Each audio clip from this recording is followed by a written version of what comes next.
My name's Aysha. I'm from Copenhagen originally. I did the Hatha Yoga Teacher training last year in 2022.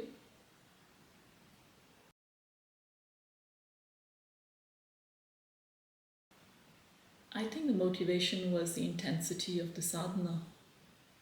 I was already practicing all the Hatha Yoga and I had already learned all of it. But I wanted the intensity of 8 hours of sadhana every day. I don't think I could have gotten that anywhere else but in the ashram.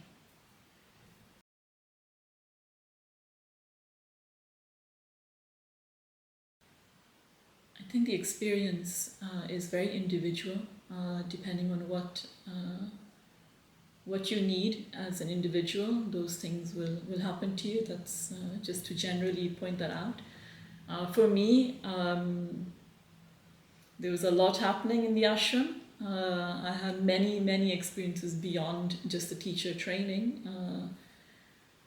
I think it's just the environment that triggers you into situations where you get to face a lot of your internal situations. And so the experience is basically of growth. You grow very fast. You might grow outside the ashram, your personal growth might be fast as well outside the ashram, but in the ashram it's super fast.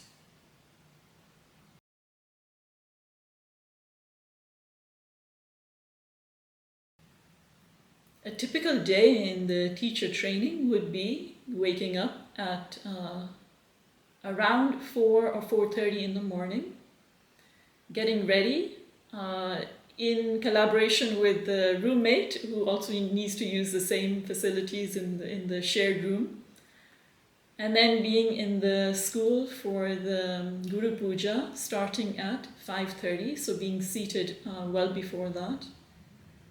And then Guru Puja would start, and straight away after that the sadhana would start, so all the yoga practices. They would continue until about 9 or 9:30. At 10 o'clock you would have brunch, and then brunch would continue until around 11:30. Then there would be teacher training related lessons. Sometimes, other times there would be other activities, and sometimes you would have some time off to focus on your studies. So the middle section would be a bit dependent on the day. It would be varied. Then you would have time for sadhana again back to the school between 3:30 and 4. It would vary, of course, but tends to be around that time. And then you would do sadhana until about 7 o'clock when the dinner is being served.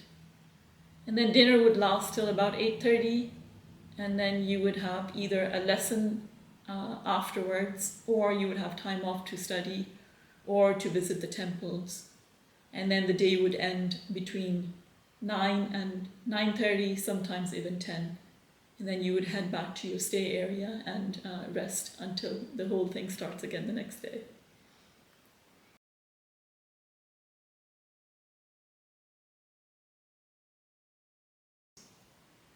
Oh.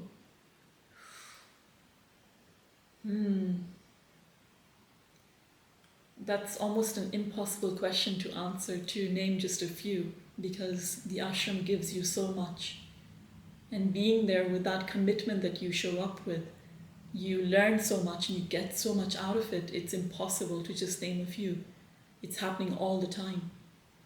And depending on how open you are and how open I was, I went through quite a lot of resistance in the beginning and overcame the resistance. So I had many moments of powerful experiences in the school, in the temples, outside the temples.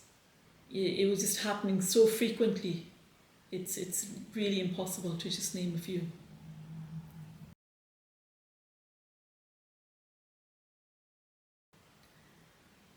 I think the teacher training has a certain schedule, and the whole environment is very very much designed to the most detail possible, that you have to really put yourself aside and just follow the schedule and follow the training and just be with the ashram. But for me, it was not always like that in the beginning. I felt my own needs were there, and I felt my own personality was there. And I needed time to overcome this. I needed time to let go of who I was and who I wanted to be and what my purpose was. I needed time to drop all that. And I think this was the whole process of resistance that I went through. And luckily, during the training, I overcame the resistance, and luckily, I managed to do the training without getting in my own way.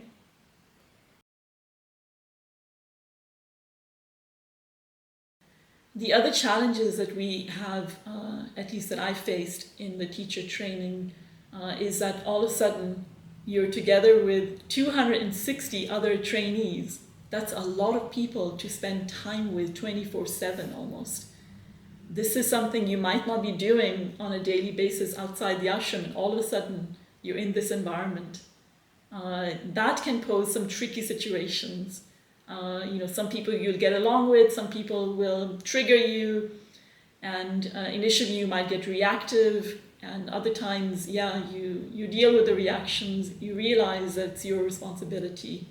I felt quite grateful that we also had a touch of inner engineering as part of the training, and that helped me through a lot of these situations to be able to say this is my responsibility.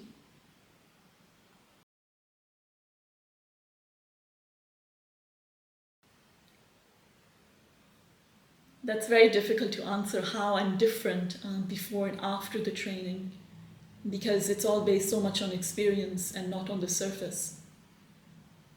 So the only thing I can say is that it's just a different version of who I was and who I am today. And there'll be many more versions coming.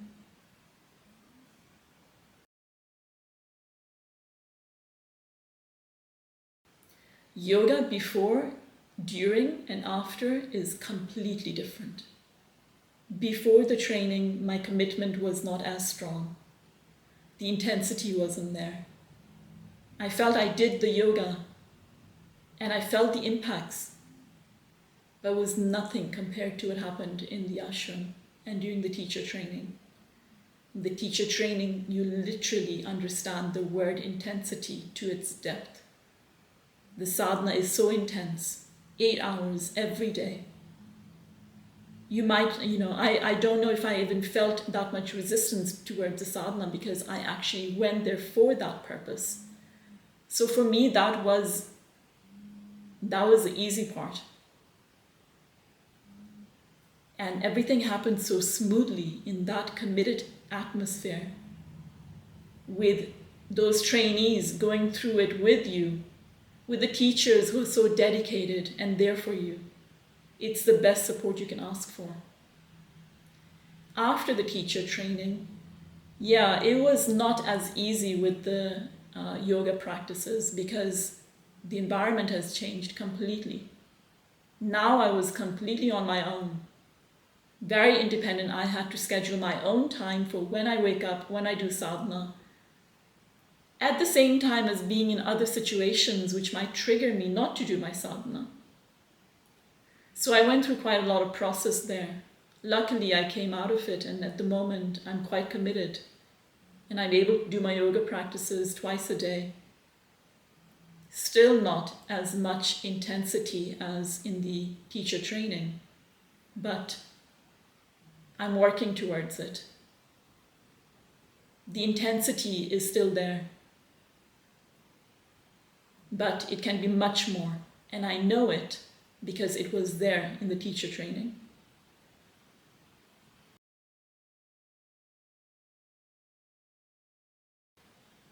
Being a teacher was not really my intention initially at all. My intention was to focus on the yoga and to imbibe yoga. For me, that is the most important. I think without imbibing yoga, you cannot be a teacher. Because teaching is not just about teaching, it's about transmitting something. And you cannot transmit until you're open and available to offer. And this openness only comes from the yoga. So I feel that my focus is on imbibing yoga as much as I can. And the teaching will come. It has already been coming bit by bit, but my focus remains on the yoga and imbibing yoga.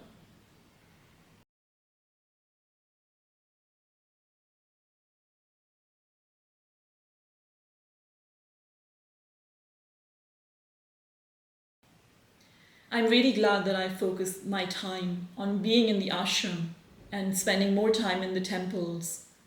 And my priority was, yes, to grow as much as I can. And yes, there were many teacher lessons that I did also spend time on. But as I said, it was not the priority. So I feel that if I prioritize yoga in that way, then the teaching will come when the time is right.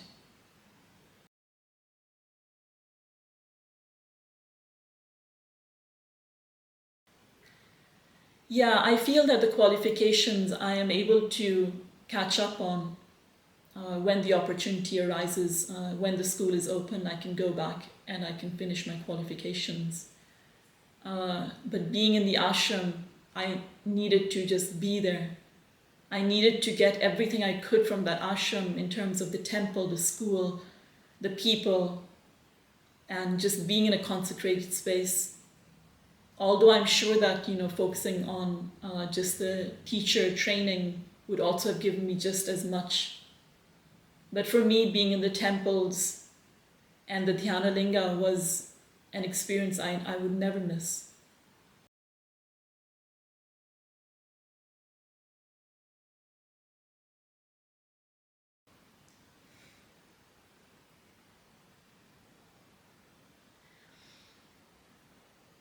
I think the most important thing for me is to be as joyful as I can, to face the limitations that I see in myself, to deal with those limitations in the best way I can, with the tools that I've learned and the tools that are available.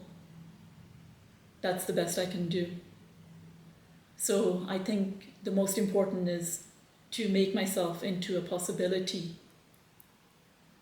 and to continue to imbibe yoga so that it can be a transmission like it's meant to be. Thank you very much for this interview.